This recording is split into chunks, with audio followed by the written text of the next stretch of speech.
Gillman, Teenage Kraken is directed by Kirk D'Amico and Theron Pearl. I'm sorry if I butchered your names, guys, if you're watching this.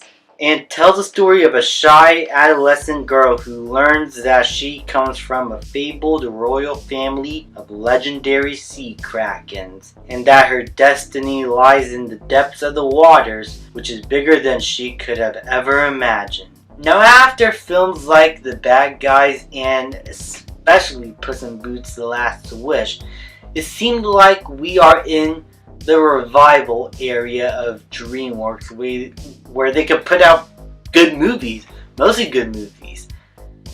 And then DreamWorks decided to do what DreamWorks do and put out a bad movie next to an incredible movie, just like they did with Shrek 2 and Shark Tale. And this time, the bad movie wasn't nominated for an Oscar. I still don't understand that. Oh my god.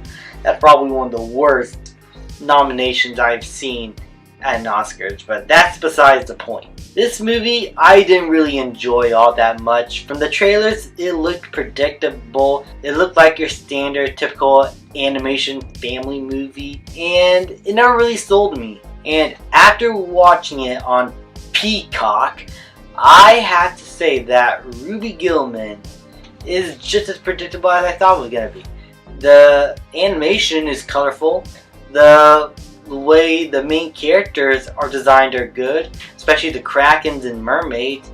But the side characters and their character designs are weird.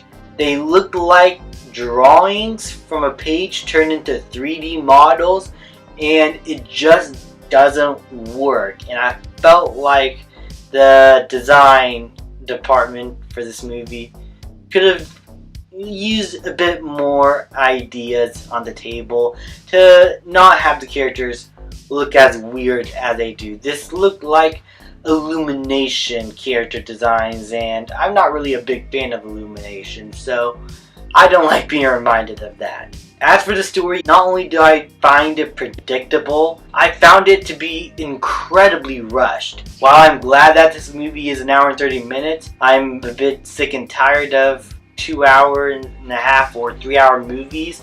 The breakneck speed that this movie runs on, it's faster than Bugs Bunny or Wile E. Coyote or the Roadrunner. Any Looney Tunes character that can run fast is faster than.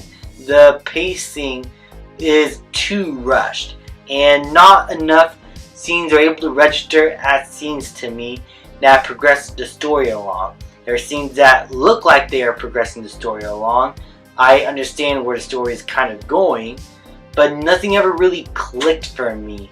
It just felt way too rushed. And there's this whole segment where there's a montage. It felt like many of the scenes in this montage were extended individual scenes, but they were cut down to fit this montage. And the editing was just so poorly done there. It was not a good montage. And the trailer spoiled everything. If you've seen the first trailer, you basically know the entire film. And yeah, there really isn't much to spoil here, and that is not really good. This movie doesn't really have much to say. It has themes, it has some good messages, it has what Disney likes to have in their movies now, is a scene where there are either a lesbian or gay couple scene for like 2 seconds, just enough for it to be cut out for a Chinese release. I don't know why animated movies are decided to do that. It's starting to feel weird and out of place, and it's just happening too many times at this point for it to just be a coincidence. Is there something that I don't know going on in Hollywood where they kind of want to put this stuff out there, but they're too chicken to do so? Just saying. But yeah, there really isn't much to talk about. This, if you've seen the trailer, like I said, you've seen the movie. The animation is good, but there's now plenty of other shows and movies that either have 2D or 3D animation, or now, which is popular, the mix of both, and they all look much better. This looks like it's something that could be plucked out from 2008, and it was like brought into the modern day with slicker animation, and it fits around that area of animated movies where they're just forgettable. They're for your kids. It's not offensive to them. If you want to put it on for your kids, it's good white noise and leaves them entertained. But I doubt this is going to be most people's or kids' childhood movies growing up. This is going to be one of those animated movies that they would forget about, and they'll go on to something better like Puss in Boots: The Last Witch, or something older like Shrek or Shrek 2, or Over the Hedge, or Shark Tale. Oh, wow! Or B-movie.